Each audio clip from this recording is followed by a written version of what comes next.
se llama el Valparaíso del Esplendor. Pero son dos etapas, dos caras. Una es ese Valparaíso que mira a Europa y quiere ser una copia de Europa, quiere parecerse a los ingleses, pero no somos como los ingleses, ¿ya? Pero ese es el Valparaíso de fines del siglo XIX, donde se esperaba el siglo XX, con toda la expectativa de ser una ciudad moderna, una ciudad higiénica, una ciudad que se comportara. Entonces los espacios públicos, como las plazas, ahondaba. La inversión que se daba en ese tiempo en todo lo que nosotros vemos en el Almendral, el sitio del Almendral, que yo pienso en lo particular que también tiene muchos elementos que son patrimoniales y que hay que resguardar, pero nos hemos dedicado al sector más originario. Acá se estaba instalando, por ejemplo, la fábrica Juque con su gran edificio patrimonial y ahora creo que es monumento histórico. Teníamos la Compañía Chilena de Tabaco, la Costa, la Madereras, teníamos toda la inversión que se daba. Entonces se esperaba un Valparaíso florescente que esperaba el siglo XX y parecido a Europa, pero paralelamente estaba la pobreza. Es decir, estaba el conventillo, estaban las diferencias de clase, de sectores, y había ahí la clase obrera más olvidada. Entonces había como te dijera, una exposición de lo bello, de lo hermoso por un lado, pero también estaba la pobreza desgarradora. Cuando uno estudia todo este infausto, dice alguna historiadora, toda esta situación que siempre ocurre en incendios, terremotos, inundaciones, parece que Valparaíso vive ahí. Pero en 1906, desde mi perspectiva, es el incidente más terrible que ha vivido la ciudad. ¿Por qué? El barrio del Almendral, te estoy hablando más o menos desde la Plaza Victoria hasta la Plaza Argentina, ahí se detectaban más de 3.000 muertos. Y yo te digo, en estado de descomposición, más encima todos los animales, todo incendiándose, verdaderamente lo que más sufrió fue el barrio del Almendral. Entonces, cuando primero las autoridades tienen que como planificar, organizar cómo van a hacerlo con esto, crean los sitios donde atienden a los enfermos y ahí hay un trabajo enorme de las autoridades de la época, porque el desafío era enorme, no se había documentado los desaparecidos y se crean inclusive sectores en el alto de los cerros donde se sepulta y muchos se sepultan sin saber quién eran. ¿Qué pasa con las autoridades post-terremoto? Lo ven como una oportunidad de recrear Valparaíso, de hacer las avenidas anchas, de extenderse. Entonces empiezan a hablar de la ciudad moderna, de la ciudad planificada, de la ciudad higiénica. Y ahí tenemos varias posturas. ¿Cómo lo hacen? Y aquí yo me quiero referir a un tema que es interesante. El post-terremoto es un hito que marca un antes y un después.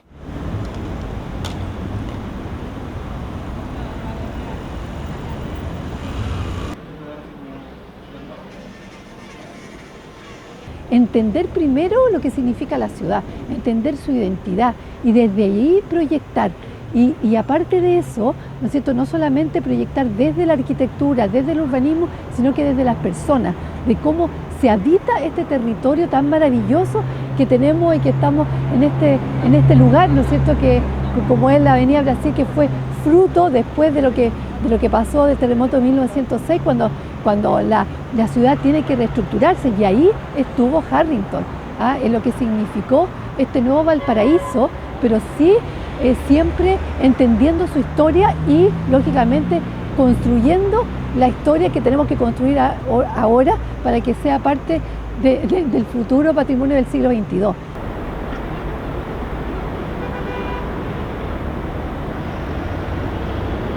Creo que era el hombre preciso, especialmente en el momento post-terremoto 1906. Porque hay algo que cuando uno se mete en la arquitectura de Valparaíso, la inmensa mayoría de los arquitectos de peso, de categoría, son casi todos de descendencia extranjera y casi todos graduados con estudios, especialmente en escuelas alemanas. Entonces aquí en un momento se te junta un Harrington, un Geiger, un Barbalet, un Standier, un Barison, un Schiavone, un Feuereitzen. Es una cantidad enorme. En esa corriente del historicismo aparece esta tendencia de rescatar de esa vieja arquitectura valiosa elementos interesantes y ponerlos en la arquitectura que se estaba haciendo. Por eso que se habla de arquitectura historicista. Ahí Harrington también, al igual que varios de los otros en menor escala, dan ese aporte, ese sello a Valparaíso.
Comentar que efectivamente este es un edificio que para el Servicio de Registro Civil a nivel nacional es uno de los más emblemáticos en términos de su historia y de lo que ha significado para la ciudad de Puerto Valparaíso. Y efectivamente, como ustedes saben, este fue construido para ser la sede del Banco Transatlántico Alemán. Y eso ocurrió hasta el año 1942, en que los alemanes se van de Valparaíso y de Chile, producto de la Segunda Guerra Mundial. Y el edificio permanece cerrado hasta el año 1945. Y más o menos a mediados del año 45, septiembre, octubre, por ahí, el Ministerio de Bienes Nacionales toma posesión de este edificio y se lo entrega al Servicio de Registro Civil e Identificación, que es nuestra sede regional desde ese entonces. Y por lo tanto alberga a lo que es la Oficina Valparaíso, que es decir, toda la jurisdicción de la Comuna de Valparaíso, más la dirección regional, que nosotros tenemos la responsabilidad de velar por las 42 oficinas de la región. Hay un cariño del porteño porque el registro civil además inevitablemente debe ser ocupado por las porteñas y los porteños, dado que todos los actos de nuestra vida, desde que nacemos hasta que fallecemos y un poco más allá por el tema de la posición efectiva, se realizan en este edificio, los matrimonios. Y por cierto que efectivamente hay un cariño, hay una prestancia también, porque este es un edificio además que es muy bonito, es sobrio, muy sobrio, de un estilo alemán muy clásico en términos de lo que significó, pero también que tiene una arquitectura que hoy día ya no vemos en la construcción. Por eso también es un edificio de 3 pisos, pero que en realidad engaña, porque son pisos en doble altura, por lo tanto hoy modernamente sería un edificio que de casi 6 pisos, y más un subterráneo muy grande que albergaba las antiguas bodegas del banco y por lo tanto tiene una riqueza arquitectónica, patrimonial y también de recibimiento porque fue concebido para atender a las personas. Es una belleza. Yo invito a los porteños que cuando vayan a sacarse el pasaporte y estén esperando ahí, estén enojados a lo mejor porque hay mucha gente, observen el edificio, vean la fachada, disfruten la escalera, vean el adorno del ascensor, es decir, y ahí ustedes, ese es lo que Valparaíso, el porteño no ha aprendido a hacer todavía, no sabe mirar lo que tiene. Y aquí en este plano tú puedes ver en su conjunto la fachada, como se puede observar aquí, y los detalles de esta arquitectura que nos hace ser sitio del patrimonio mundial. Y que este arquitecto es el que contribuye. Y yo hago el llamado de que las ciudades no pueden, como la nuestra, gestarse en el desarrollo por sí solas. sino que tiene que las directrices, las leyes públicas tienen que emanar de un Estado que quiera fortalecer. Y acá, ¿por qué tenía que fortalecer? Porque Valparaíso era el primer puerto más importante de Chile y sigue siendo, y por eso él se apostó. Y ahí resurge esta nueva ciudad que nosotros ahora la vemos en el Archivo Histórico Municipal. Y lo que yo te estoy invitando en este momento es a recorrer el pasado con la planimetría. Te estoy invitando a que hables con Harrington, que es el arquitecto que estamos ahora, que nos convoca, y que él te muestre su trabajo.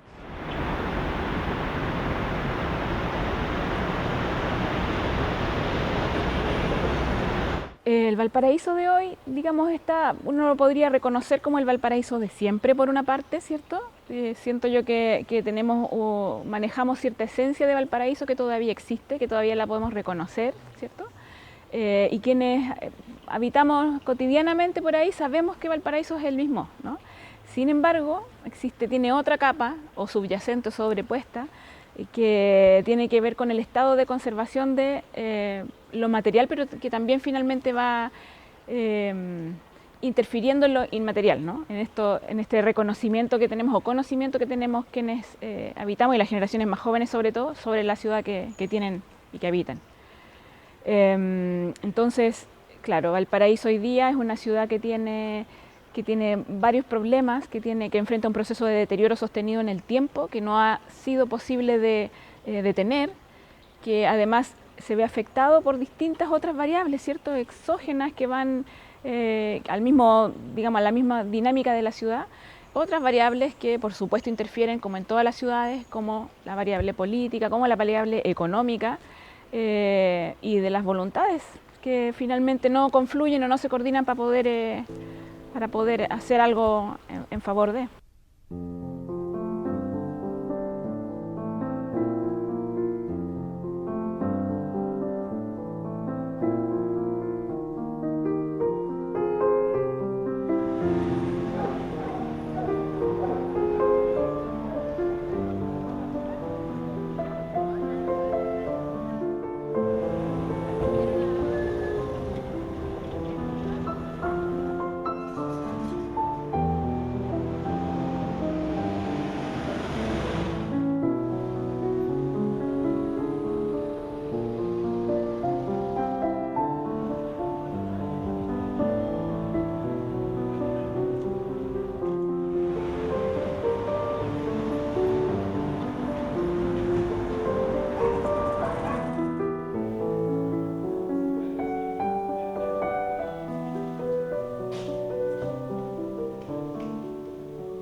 Como te decía al comienzo, hemos estado en 3 lugares que están en zonas patrimoniales, que han sido edificios patrimoniales, y en realidad uno puede ver sobre todo esa degradación que hay de los edificios, el poco cuidado que muchas veces tienen quienes los administran o quienes son sus propietarios, porque finalmente estos edificios se ocupan quizás no como originalmente se planificaron, sino que actualmente son básicamente algo de donde generar plata.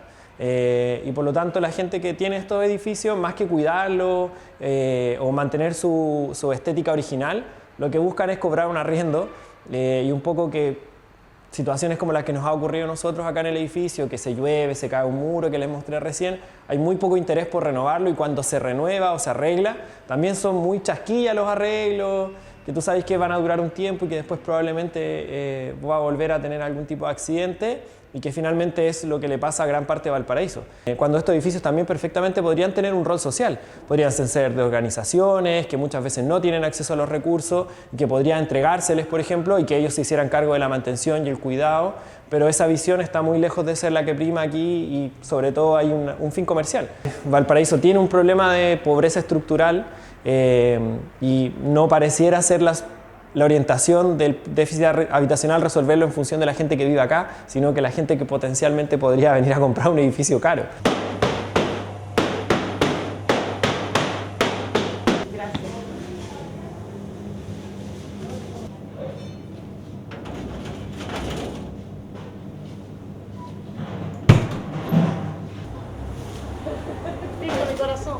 De nada.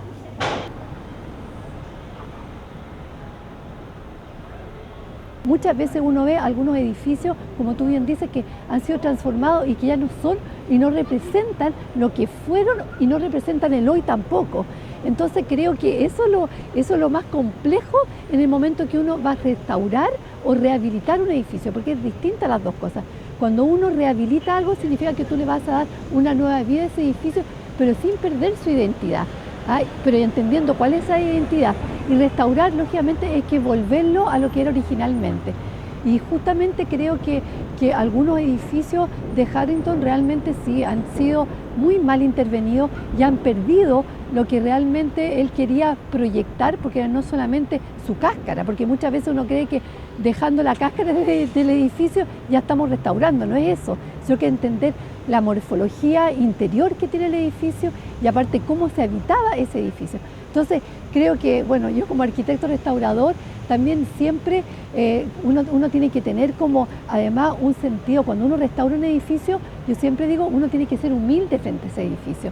Uno tiene que primero ver qué es lo que a uno le está hablando ese edificio, ver su historia y ver también lo que significa hoy para la sociedad en la cual estamos, porque van cambiando las maneras de ver el patrimonio y de la interpretación que tiene. Pero es súper identificable, quizás para los arquitectos en mayor medida y otras personas conocedoras también, es el tipo de ornamentos, el tipo de detalle que le da y determinación que le da a cada una de sus obras, pero también que él construyó mucho en la época, en post-terremoto. Por lo tanto, hay obras que están adaptadas por él o reconstruidas por él, también son hoy día identificables. En el tipo de ornamento, principalmente por el oficio que ocupa, ¿cierto? Y que hoy día están presentes. Hay edificios que tuvieron ese tipo de ornamento y hoy día no están. O sea, uno ve el edificio, la fachada, se cayó todo el ornamento. Hay una técnica que ocupó que creo yo que fue me imagino que debe haber sido un arquitecto de obra ahí, muy presente en cómo se hacían las terminaciones de ese edificio o de cada una de sus obras para lograr que persistieran en el tiempo.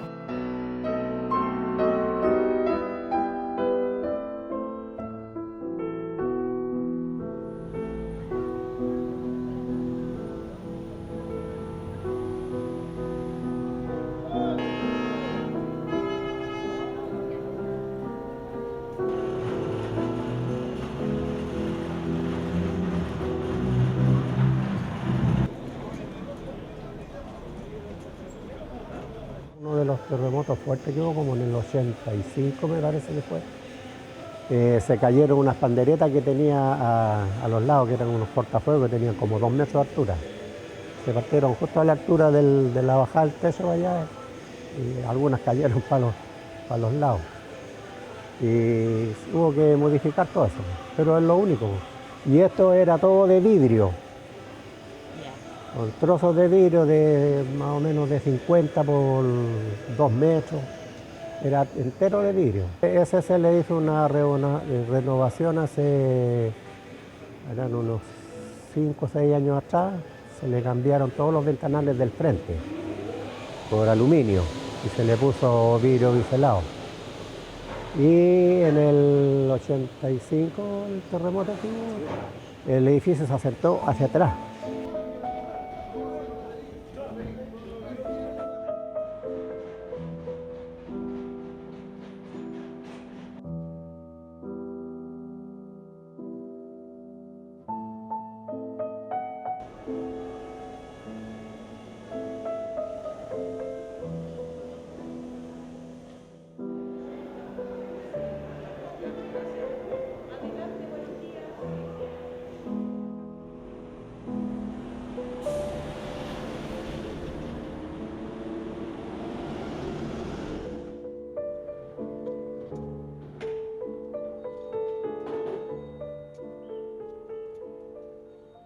Valparaíso muchas veces puede estar a lo mejor o deteriorado o de repente tiene momentos de bonanza, pero sí no ha perdido su condición con la cual fue declarada Patrimonio Mundial.